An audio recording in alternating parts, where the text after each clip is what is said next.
नमस्कार, मी प्रल्हाद सोने. आपण पाहतात ओम साई न्यूज. जामनेर शहरात कोरोनाचा वाढता प्रादुर्भाव लक्षात घेता जामनेर नगर परिषदेचे मुख्याधिकारी श्री राहुल पाटील यांनी बचत गटांच्या माध्यमातून महिलांच्या स्वइच्छेने कोरोनाचा प्रादुर्भाव रोखण्यासाठी गुलाबी पथकाची मोहीम आज सकाळपासून राजमाता जिजाऊ चौक, भुसावळ रोड, चौफुली, तहसील कार्यालय, बस स्टँड, शॉपिंग कॉम्प्लेक्स या ठिकाणांवर बिना मास्क नागरिकांवर दंडात्मक कारवाई करण्यात आली. यावेळी कोरोनाचा वाढता प्रादुर्भाव लक्षात घेता तहसील कार्यालयात प्रांत अधिकारी माननीय तृप्ती दोडबिसे यांनी प्रशासनाची बैठक घेऊन सूचना केल्या. नगर परिषद, पंचायत समिती, आरोग्य विभाग, गृह विभाग, महसूल विभाग यांच्या अधिकारी कर्मचाऱ्यांनी बैठकीत सहभाग घेतला होता. नागरिकांनी मास्कचा वापर करून नियमांचे काटेकोरपणे पालन करावे असे आवाहन उपविभागीय अधिकारी माननीय तृप्ती दोडबिसे, तहसीलदार श्री अरुण शेवाळे, मुख्याधिकारी श्री राहुल पाटील यांनी आवाहन केले आहे.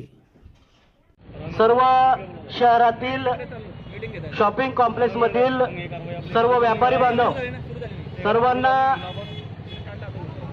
जामनेर नगरपालिकेमार्फत जाहीर सूचना देण्यात येत आहे. आपल्या शहरामध्ये गुलाबी गँग स्थापन झालेले असून गुलाबी गँगचं दंडात्मक कारवाई जामनेर शहरामध्ये सुरू आहे. जे नागरिक रस्त्यावर बिनामास्क आढळतील अशा नागरिकांवर जामनेर नगरपालिकेमार्फत गुलाबी गँगचं पथक आपल्या दुकानांमध्ये, आपल्या हातगाडीवर कारवाईसाठी येत असून नागरिकांनी बिनामास्क रस्त्यावर आढळल्यास प्रति नागरिक 500 रुपये प्रमाणे दंड आकारणी सुरू आहे. जे नागरिक प्रतिसाद किंवा सहकार्य करणार नसतील अशा नागरिकांवर फौजदारी स्वरूपाचे सुद्धा गुन्हे प्रशासनामार्फत दाखल करण्यात येणार आहे. याची नोंद सर्व शहरातील नागरिक माता भगिनी यांनी घ्यायची आहे. कृपया महिलांनी सुद्धा रस्त्यावर फिरताना बिनामास्क फिरू नये. घराबाहेर पडताना कोणत्याही नागरिकाने बिनामास्क घराबाहेर पडू नये.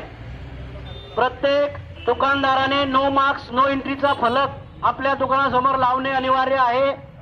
आपल्या दुकानासमोरील ग्राहक बिनामास्क असतील तर प्रति ग्राहक 500 रुपये प्रमाणे आपल्यावर दंडाची आकारणी प्रशासनामार्फत करण्यात येत आहे.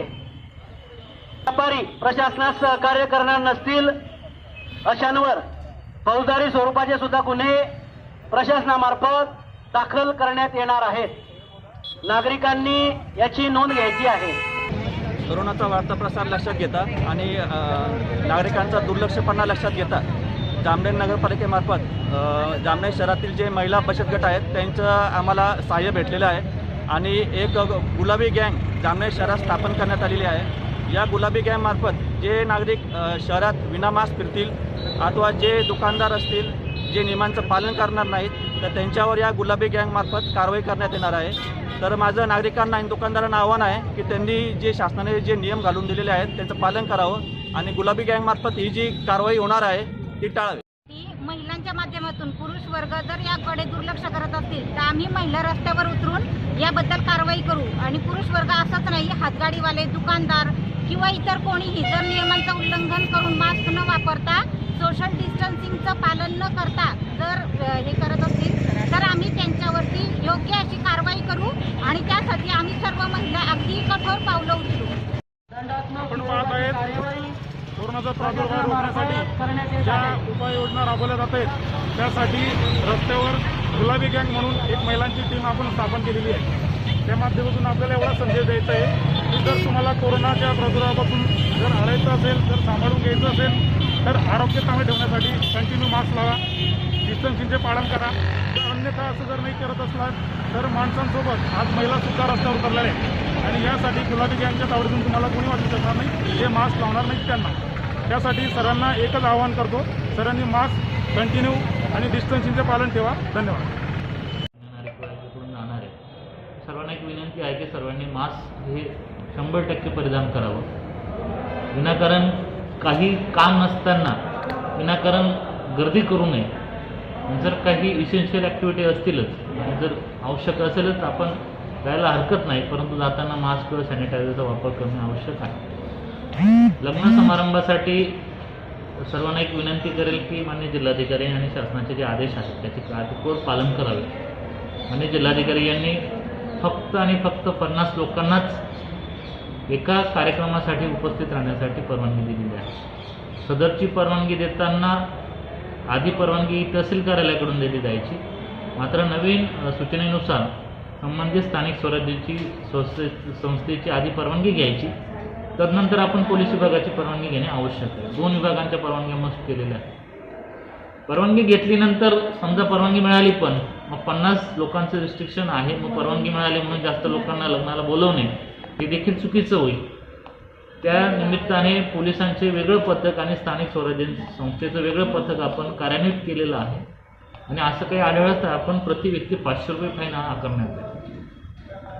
तर सर्वांना विनंती आहे की सर्वांनी लग्न समारंभाचं काही इतर धार्मिक कार्यक्रम असतील त्यांना 10 लोक अलाउ केलेले आहेत आणि जर लग्न समारंभ असतील तर 50 लोक अलाउ केलेले आहेत. या व्यतिरिक्त आपल्या माध्यमातून मी जेवढे खाजगी प्रॅक्टिशनर आहेत किंवा खाजगी त्यांना एक विनंती करतो की काही सस्पेक्टेड पेशंट आले असतील तर आपण कृपया त्याची रिपोर्टिंग तालुका वैद्यकीय अधिकारी आणि एक ग्रुप बनवला त्याच्यावर करावी, जेणेकरून त्या व्यक्तीला लवकर आपल्याला ट्रीटमेंट देता येईल किंवा प्रिकॉशनरी मेजर्स घेता येतील.